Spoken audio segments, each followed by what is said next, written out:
Nick, Dr. Manning, Ms. Hall, I want to thank you guys for joining us here at Line Impact. And today, what I really want to get into is the Black community. So we all know about the outside exterior forces that may be challenging the Black community. But one thing that really never gets talked about is what we're doing. What are we doing that may be causing a lot of the damage, right? And I know it's taboo, it's a really sensitive issue, but I want us to get right into it because I believe that if you really want to better yourself, you've got to better yourself. So one of my first questions is, if Black lives matter, can the Black community prove it to themselves? Tro? I look at that situation, man, I just feel like a lot of us have a lot of self-hate. Mm-hmm. A lot of self-hate, man. To be honest with you, because I went to a HBCU. Mm-hmm. I went to Langston University, and there was so much drama there. Really? You couldn't even walk down the street and say hi to somebody there. Just look at you crazy, like, why are you talking to me? Right. We would have parties. You couldn't even bump into somebody without them trying to fight you. So I just feel like it's a lot of self-hate, and we got to learn to love each other, man, because I hate to say it, but a white person would say hi to me faster than a Black person. So then the question becomes, we're screaming Black Lives Matter, but then we're damaging one another. So then how do you convince an outside race that your life matters and they see what you're doing in your own home? Absolutely, I want to chime in there. I think it was the history of us Mm-hmm. as a people, as a race. It started during slavery. Mhm. We were pitted against each other. You had this person that was more favored, and it started then. And I feel like it's that crab in a barrel syndrome. We Mhm. have not fully come out of that yet. And I say we, for the majority of us, Mhm. we still have a lot of work to do. A lot of us are all for ourselves. We're not about helping other people in the community. When you can clearly look at some of the other races and you see how they help one another climb. Mm-hmm. Instead, for us, a lot of us, we just want to be the one on top. Right. We want to climb, but we're not there to throw the rope out to another African American or Black person to pull them in. Mm-hmm. And I think once we realize the value of that, we'll see how it'll help all of our people, our kids, especially me working in the school system. I'm an administrator, and I see where even the kids, the girls, there's a sense of jealousy. If you're pretty, or if you look a certain way, or if you carry yourself a certain way, then there's this backlash that you get as a person. So again, I think it started, historically back during slavery, and it has spilled over into today, and we're still in the situations because of that. Right. So now, Ms. Hall, I take a scenario. Me and you, we're watching Nick in his house, and we see Nick in his house. We look through the window, and he's having a food fight practically with his family. They're throwing stuff on the floor. They're destroying his own house. So me and you, we see that. We say, hey, let's go take our trash and dump it on his neighborhood, right? As soon as we get there, we take our garbage and we take our food and we throw it on top of Nick's property. Nick storms out of the house and goes, what you doing? We say, oh, excuse me, Nick. I thought that this was a dumping ground. Nick says, why would you think that?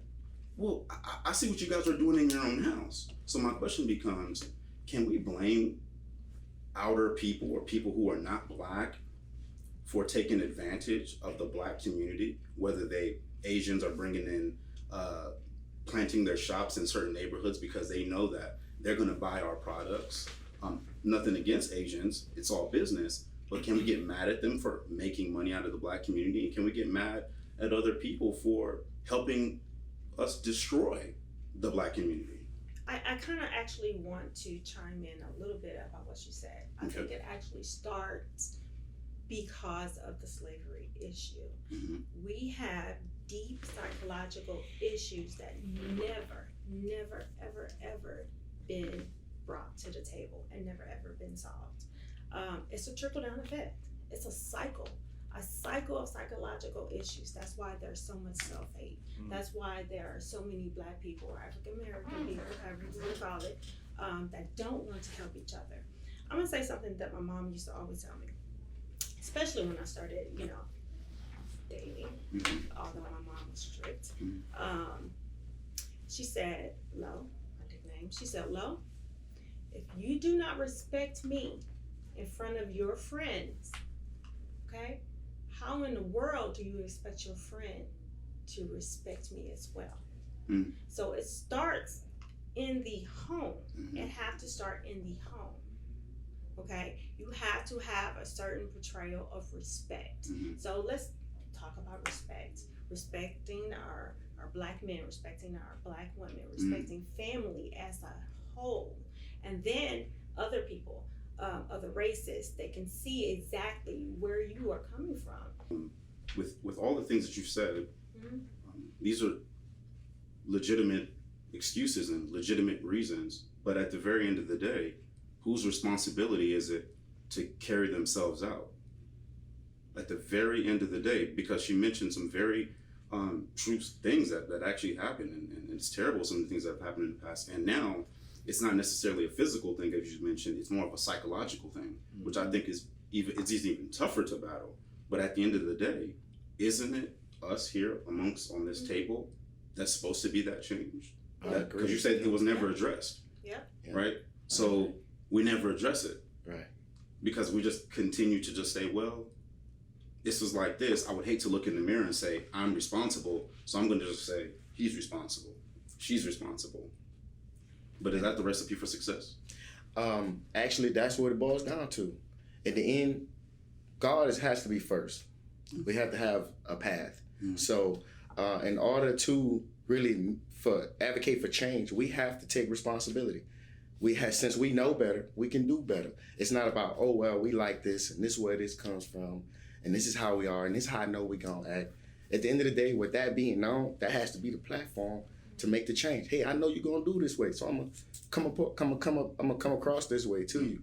So we got to learn to be more involved in our community, because even though we come through those times, we had a community at one time. No matter how we looked at it, we raised our kids together. We lived in villages together. So where that discourse came from, we can't make an excuse about it no more. We got to just take the action, what we got, and do it. It's time to, create these dialogues, but take the action. Like forgive one another, have peace with one another, in order for us to really break ground. It's just time to stop complaining. Now that's beautiful, Nick. So now, with that being said, now we're in a situation where you hear a lot about the police and Black communities. The police and Black, I don't think you can turn on television without hearing about the police and one news station's a narrative to another, and to the point where you don't even know who to believe or what to believe or how it really went down. So my question here is this: what are some of the things that the Black community is doing to cause their own downfall, and when they're having these interactions with law enforcement? Or is it just that cops are wrong and bad every single time?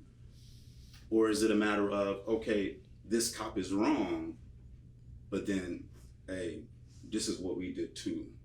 And now, not to saying that, I use an example of the, just real popular right now, the George Floyd, and then I think, what's the young lady's name that passed, a 16-year-old in Ohio, I think? Yeah. Say it again? Ma'Khia. So the question becomes, it's terrible that these things are happening. I'm not justifying death, but man, you see a young lady and a group of people, they're fighting, they're doing this, they're doing that. So internally, I know this is kind of taboo here, but is anybody thinking at one point, look at the freeze frame picture, we're acting crazy out there. Yes. Why? Yeah, okay, the cop came in and did what he had to do, but my question to you guys is, are there things that we can do better to keep the Black community and young Black men and women alive? Okay, go ahead. No, go ahead. Yeah, we need more education. That's what it boils down to. That's what's held us back. That's always our downfall in any situation, medical, political, financial. Your lack of education can hurt you or can, be your benefit at times. So that has to be the first forefront. Educate ourselves. Lack of knowledge. Spread that knowledge as well, Mhm.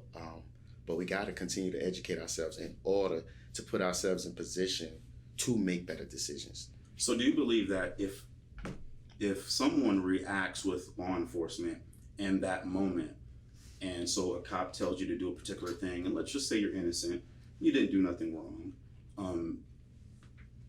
is it a wise thing to allow your pride and ego to keep you from acting a certain way to where now you're giving maybe a cop a reason to do a particular thing? Once again, I'm not justifying it, but sometimes I kind of look at certain things and I say, and this is not every situation, because I do know every situation's so uniquely different.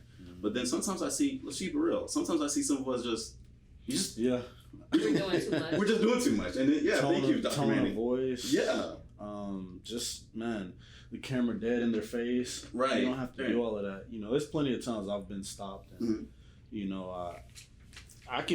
they can be wrong, but I'm just like, you know what, sir, I apologize. Right. Sorry, this, that, and the third. I might crack a joke or something, and they let me go. So it's not worth losing your life Exactly. Right. because he's telling you. And really, he has a gun. He's in control. So Absolutely. let me, hey, sir, whatever you want. Mhm. I'm not talking about just, let me bow down to you. But Right. it's just, of course, I understand. I'm not gonna catch an attitude. Right. You're just doing your job, and let's go about my business. Comply. Yeah, because it's been times where I was in the car with people on a road trip somewhere, and it was like 5 of us in the car, and we're leaving Dallas to go to Houston. You know how it is. You Yeah. get stopped easily leaving State Dallas going to troopers, Houston. yeah, sure. They're ready to stop you. So we was blasting music. He was driving crazy. We get stopped. I'm in the back seat, and it's a woman in the back seat with me, and she takes her phone out, and I'm like, okay, hey, like, calm down, like, She takes her phone out, starts recording, and we was like, oh, you're stopping us because we're black, da da da. She started getting loud with it. I'm like, hey, look, hey, I'm trying to live. Like, we're in the middle of nowhere. Right. He could make us disappear. Like, just shut up. Like, be quiet. Mhm. And another bad thing, the guy in the front, the guy that was driving had like 3 warrants. So I was like, man, this could all be over for us. Mhm. Thank God the cop let us go. But Oh. man, I just felt like that woman handled that situation the wrong way. The Understood. wrong way. And he said it best, education, knowing how to react, knowing not to reach Exactly. for anything, saying this is what I have, this is who I am, this is where I'm going. Like I said, just complying, putting your pride Exactly. aside. It's not about, it is at the end of the day, sadly, sometimes about just living and just knowing how to talk to somebody. Like you mentioned, the person that was in the back seat. It's not necessary. Why are you getting loud? Why are you becoming rude? And a lot of people get offended, period, just because they're stopped. Mhm. And so they're already on 10 and then they get defensive. So I think a lot of that just goes back to, just complying. That's So it. now, what do you say, Dr. Manning, to the people who say, well, they don't do white people like that.